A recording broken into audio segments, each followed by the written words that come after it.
Numbers 9. The man who is clean and is not on a journey and ceases to keep the Passover, that person shall be cut off from among his people, because he did not bring the offering of Yahweh at its appointed time. Numbers 10. And Yahweh spoke to Moses, saying, Make for yourself 2 silver trumpets, and when they blow both of them, all the congregation shall gather before you at the door of the tabernacle of meeting. But if they blow only one, then the leaders shall gather to you, the heads of the divisions of Israel. And when you sound the advance, then the camps shall begin their journey. So they started out for the first time. Numbers 11. The sons of Israel also wept again and said, Who will give us meat to eat? We ate in Egypt freely.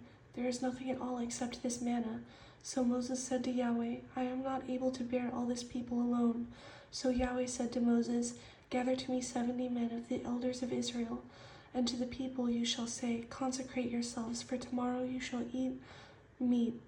You have despised Yahweh who is among you, and have wept before him, saying, Why did we ever come up out of Egypt? And Yahweh came down in the cloud and spoke to him, and took of the spirit that was upon him, and placed the same upon 70 elders. And it came to pass, when the Spirit rested upon them, that they prophesied, although they never did so again. Now a wind went out from Yahweh, and it brought quail from the sea, and left them fluttering near the camp, about 2 cubits above the surface of the ground. The meat was still between their teeth before it was chewed, while the wrath of Yahweh was aroused against the people, and Yahweh struck the people with a very great plague.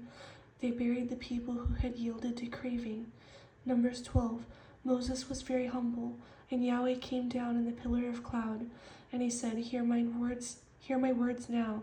If there is a prophet among you, I, Yahweh, in a vision make myself known to him. In a dream I speak to him. Not so with my servant Moses. In all my house he is faithful. Face to face I speak with him, and even plainly, and not in dark sayings. And the form of Yahweh he sees. Then why were you not afraid to speak against my servant Moses? So the anger of Yahweh was aroused against them, and he departed.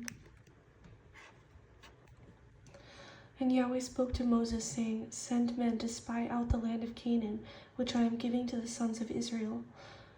And they gave a bad report of the land which they had spied out unto the sons of Israel, saying, We saw the Nephilim, the descendants of Anak, came from the Nephilim, and we were in our own sight like grasshoppers, so we were in their sight.